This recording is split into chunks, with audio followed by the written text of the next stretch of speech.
കുട്ടികൾക്ക് 6 മാസം മുതൽ കുറുക്ക് രൂപത്തിലാണ് ഭക്ഷണം കൊടുത്തു തുടങ്ങുക. ഒരു 7-8 മാസം ആകുമ്പോഴേ നമ്മൾ കട്ടി ആഹാരം സ്പൂണ് കൊണ്ട് ഉടച്ച് വിരൽ കൊണ്ട് ഞമണ്ടി കുട്ടികൾക്ക് ഭക്ഷണം കൊടുത്ത് ശീലിക്കുക. എന്നാൽ മാത്രമേ കുട്ടികൾ ചവച്ചരച്ച് ഭക്ഷണം വിഴുങ്ങാനായി പഠിക്കുകയുള്ളൂ.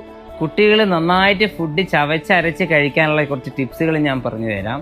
ഫിംഗർ ഫ്രൂട്ട്സ്, അതായത് നന്നായിട്ട് വേവിച്ച പച്ചക്കറികളും ഫ്രൂട്ട്സും അവരെ കയ്യിൽ വെച്ച് കൊടുക്കുക, അവരത് നുണഞ്ഞ് കഴിച്ചോളും. അതുപോലെ സെൽഫ് ഫീഡിങ്, കുറച്ച് പ്ലേറ്റിൽ കുറച്ച് ഫുഡ് വെച്ച് കൊടുക്കുക, അവരത് ചിലപ്പോൾ വായിലിടാം, ചിലപ്പോൾ കുറച്ച് കളഞ്ഞേക്കാം, എന്നാൽ അവർ ഒറ്റയ്ക്ക് കഴിച്ച് ശീലിപ്പിക്കുക.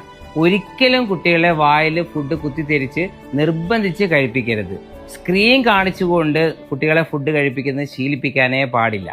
1 വയസ്സിന് ശേഷമുള്ള കുട്ടികൾക്ക് നിങ്ങൾ ഒരിക്കലും മിക്സിയിലിട്ട് അരച്ച് ഫുഡ് കഴിപ്പിക്കരുത്. അങ്ങനെ മിക്സിയിൽ അരച്ച് ഫുഡ് കഴിച്ചു കഴിഞ്ഞാൽ നമ്മുടെ വായിൽ ഉമിനീരായിട്ട് ഫുഡ് കലരില്ല, അവർക്ക് ദഹന പ്രശ്നം ഉണ്ടാവാൻ സാധ്യതയുണ്ട്. മാത്രമല്ല, ഈ കുട്ടികൾ ചവയ്ക്കുമ്പോഴാണ് അവർക്ക് വായ്ക്ക് ചുറ്റുമുള്ള മസിൽസ് ഒക്കെ ഡെവലപ്പ് ചെയ്യുന്നത്. അവർ സ്പീച്ച് ഇമ്പ്രൂവ് ചെയ്യാനും ചവയ്ക്കാനുള്ള മസിൽസ് ഡെവലപ്പ് ചെയ്യാൻ ഇത് സഹായിക്കുന്നു. ഫുഡ് അരച്ച് കുറുക്ക് രൂപത്തിൽ മാത്രം കൊടുക്കുന്ന കുട്ടികൾക്ക് നമുക്ക് കട്ടി ആഹാരം കൊടുക്കാൻ പറ്റില്ല. ഇപ്പം ചിക്കൻ, ഫിഷ്, പ്രോട്ടീനായിട്ടുള്ള ഭക്ഷണങ്ങളൊക്കെ കൊടുക്കാൻ ബുദ്ധിമുട്ടുണ്ടാവും. അപ്പം അവർക്ക് പോഷകാഹാരക്കുറവ് വരാനും സാധ്യതയുണ്ട്.